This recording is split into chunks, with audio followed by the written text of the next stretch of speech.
नमस्कार छात्रों, सुधीर शर्मा क्लासेस में आपका स्वागत है। 30 जून 2020 को हुए मैथ्स बोर्ड पेपर का सॉल्यूशन हम देख रहे हैं। Section A, section B, section C हम सोल्व कर चुके हैं। उसका वीडियो हमने बनाया है जो कि आप उसका लिंक आई बटन में देख सकते हैं। आई बटन आ रहा होगा, उसको आप देख सकते हैं। इस वीडियो में उस बोर्ड पेपर 2020 का हम सेक्शन डी का सॉल्यूशन देखेंगे। पेपर में जो प्रश्न आया था वो इस प्रकार से, ठीक है, कि निम्नलिखित समीकरण को हल करो।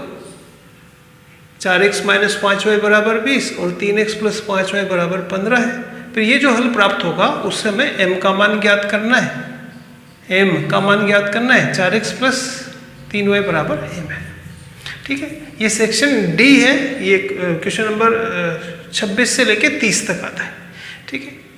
तो जैसे हमें इसकी ग्राफ बनाना है तो इसके लिए हम पहले यहाँ x का मान 0 कर देंगे। जैसे x का मान 0 किया तो ये खत्म हो जाएगा। तो -5y = 20, तो y का मान निकालने के लिए -5 का भाग 20 में -4। इसी तरह से y को 0 कर देंगे तो ये खत्म हो जाएगा। 4 का भाग इसमें जाएगा 5 बार। इसी तरह से यहाँ x को 0 कर दें तो y का मान आएगा 3 और y को 0 कर दें तो x का मान आएगा 5। इसका ग्राफ बनाना है। जैसे इसका बनाना है तो यहाँ x का मान तो 0 है, y का मान -4 है, यानी ये यहाँ पे आएगा बिंदु। एक ये x 5 है, y 0 है, तो ये यहाँ पे आएगा। तो इसका ग्राफ ही है। इसी तरह से इसका x 0 लेकिन y 3 है तो यहाँ पे आएगा 0,3 और अगला बिंदु वही है 5,0। तो हम देख रहे हैं कि दोनों यहाँ काटते हैं तो हम कहेंगे कि दोनों समीकरणों से प्राप्त जो रेखाएं हैं वो बिंदु 5,0 पर काटती है। अतः समीकरणों का जो हल होगा, समीकरणों का हल आएगा, है ना, x बराबर तो 5 और y बराबर 0। अब वो कह रहा था कि आप m का भी मान बताइए। ये समीकरण आपको दे रखी है। तो 4x + 3y = m है, तो इसमें x की जगह 5 रख देंगे तथा y की जगह 0 रख दें तो m का मान आएगा 4 × 5 + 3 × 0 = m, तो यानी आएगा 20। तो एक आंसर ये है, एक आंसर ये है, ठीक है। अब देखेंगे 27वां। बच्चों 27वां प्रश्न ये था कि सिद्ध करो कि 1 + sin a / 1 - sin a root बराबर होगा 1 / sec a + tan a। और इसके साथ में था कि sin θ + cos θ का whole square plus cos θ sec θ का होल स्क्वायर बराबर 7 + tan स्क्वायर θ cot स्क्वायर θ। इसमें अथवा था या फिर ये वाला करें, cos की घात 4 + sin की घात 4 बराबर ये, और इसके साथ में था ये। तो ये 6 नंबर का क्वेश्चन था। तो मैं इसमें से ये वाला पोर्शन आपको करा देता हूँ कि जैसे LHS ये है, इससे ये लाना है। इस सवाल में मिस्टेक, पेपर में मिस्टेक है, कुछ तो गड़बड़ है इसके अंदर, ठीक है। तो जैसे हम यहाँ से शुरू करते हैं तो इसको संयुग्मी से गुणा करेंगे। संयुग्मी जैसे बटा में माइनस है तो संयुग्मी से गुणा करेंगे। रूट 1 + sin से 1 + sin रूट में गुणा होगा तो रूट हट जाएगा। नीचे a - b a + b, a का स्क्वायर - b का स्क्वायर, तो ये आएगा cos स्क्वायर रूट में यानी cos, तो ये आएगा 1 / cos और ये आएगा sin / cos, तो ये आएगा 1 / sec और 1 / cos को बोलेंगे sec और ये आएगा tan। तो ये इसका आना चाहिए था। यहाँ पे एक जो है वो गलत है, ठीक है। इसी तरह से इसका सेकंड वाला जो था कि LHS ये है, तो यहाँ हम वो सूत्र लगा देंगे a + b का होल स्क्वायर बराबर a² + 2ab + b², ठीक है। उस तरह से हमने इसका प्रसार किया। इसी तरह से यहाँ भी ये सूत्र हमने काम में लिया, ठीक है। तो अब जैसे कि ये सूत्र हम काम में लेंगे sin² θ + cos² θ की जगह 1 आएगा। एक sin θ × cos θ का मान 1 आएगा, 2 × 1।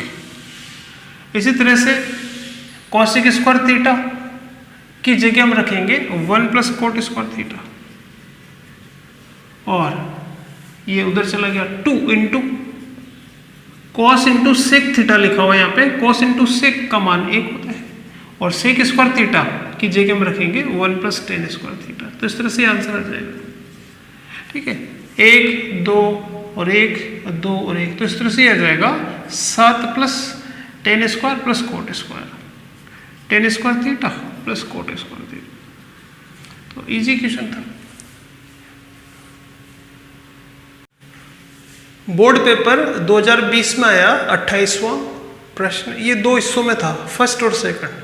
फर्स्ट में ये था कि एक अक्ष पर वो बिंदु ज्ञात करो जो बिंदु -2,3 और -3,4 से समान दूरी पर हो।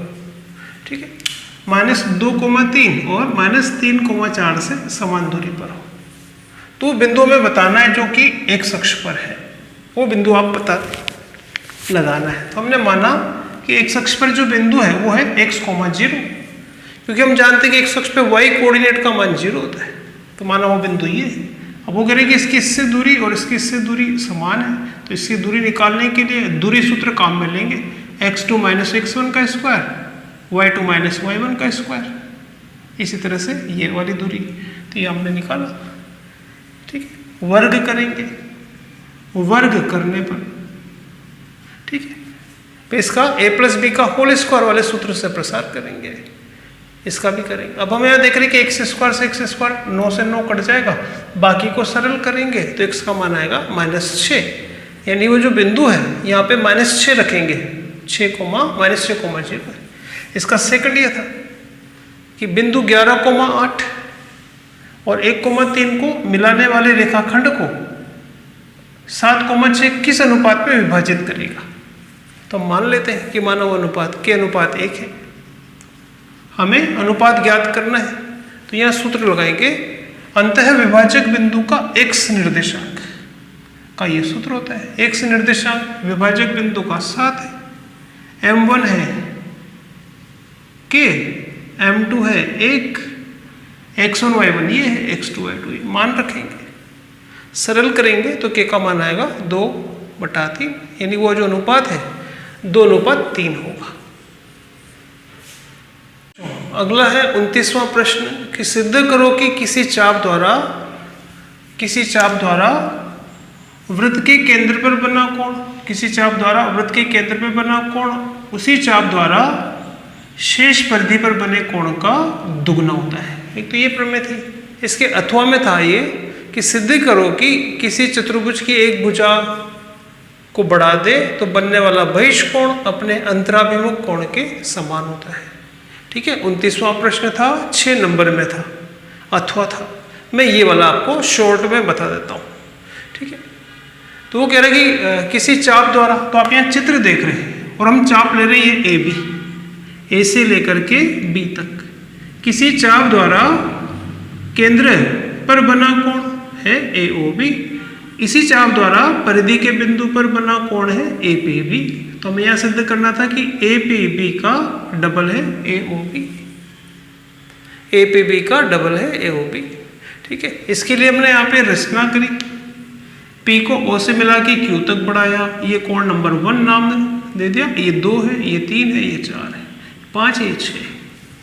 अब हम यहाँ ले रहे हैं त्रिभुज ए ओ पी, ए ओ पी। ठीक है, ए ओ पी में हम देख रहे हैं कि ये ओ ए और ओ पी त्रिज्याएं हैं, त्रिज्याएं हैं, तो इसमें इस त्रिभुज के अंदर 2 भुजाएं बराबर हैं, और किसी त्रिभुज में अगर 2 भुजाएं बराबर हो तो उसमें 2 कोण भी बराबर होते हैं, उसके सम्मुख कोण। तो यहाँ कोण 1 बराबर कोण 2 के।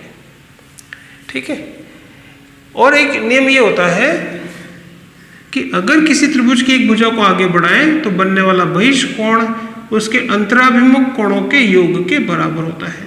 तो इस भुजा को आगे बढ़ाएं तो बनने वाला बहिष्कोण यानी 5 कोण 1 और कोण 2 के योग के बराबर होगा। ठीक है, फिर यहाँ हमने कोण 2 की जगह भी 1 रख दिया, कोण 1 2 बार आ गया, 2 कोण 1 बराबर कोण 5।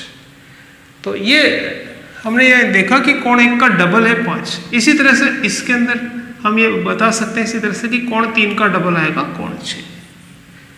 फिर दोनों समीकरणों को जोड़ा, 2 कोण 1 में जोड़ेंगे 2 कोण 3, कोण 5 प्लस कोण 6, 2 कॉमन लेंगे तो यहाँ रहेगा कोण 1 प्लस कोण 3, कोण 1 प्लस कोण 3 मतलब ये वाला कोण। तो ए पी बी का डबल होगा 5 और 6 मतलब ये वाला कोण। तो ये हमें सिद्ध करना था 6 नंबर में। 30वां प्रश्न ये था बच्चों कि माध्य और बहुलक ज्ञात करना था 6 नंबर में। इसका माध्य भी ज्ञात करना था और बहुलक भी ज्ञात करना था। इसका माध्य बहुलक ज्ञात करने के लिए इस सूत्र का हम प्रयोग करेंगे। सबसे पहले देखते हैं कि सबसे बड़ी बारंबारता है 13, यानी F1 की जगह आएगा 13, तो F1 और ये F2 ये F0 हो जाएगा। और 20 से 30 में L का मान 20 आएगा और H का मतलब होगा दोनों का अंतर। ठीक है, तो ये मान हम यहाँ रखेंगे। तो L की जगह आएगा 20 प्लस सबसे बड़ी बारंबारता 13 माइनस F0 यानी 10 बटा में 2 गुणा 13 माइनस 10 माइनस F2 7 है इंटू H का मतलब है अंतर। 20 और 30 में कितने का फर्क है, तो ये आएगा 20 प्लस 3 बटा 13 में से 26 गया, 13 को 2 से गुणा करेंगे, 26 में से 17 घटा देंगे। ठीक है, 26 में से 17 घटा देंगे तो 9 बचेगा इंटू 10। तो इसको सरल करने पे बहुलक अपन निकाल सकते हैं। इससे कटेगा 3 बार, तो आएगा 20 प्लस 10 में 3 का भाग देंगे 3.33 यानी आएगा 23.33। ठीक है, और हमें यहाँ ज्ञात करना था माध्य, तो यहाँ हम कल्पित माध्य मान लेते हैं 25 कि माना कल्पित माध्य A बराबर है 25 और वो कल्पित माध्य वाला सूत्र काम में लेंगे। पग विचलन विधि से माध्य बराबर होता है A plus sigma FI UI बटा सिग्मा FI इंटू H, इसमें मान रखेंगे। ठीक है, कल्पित माध्य हमने 25 है, FI UI का टोटल -7 है, F का टोटल 40 है और H वापस वही 10 है।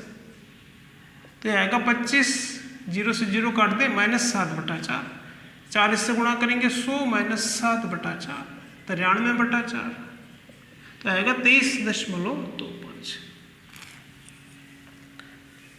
इस प्रकार बच्चों मैंने जो वर्ष 2020 का जो बोर्ड पेपर है क्लास 10th का मैथ्स का वो पूरा सॉल्यूशन बता दिया है।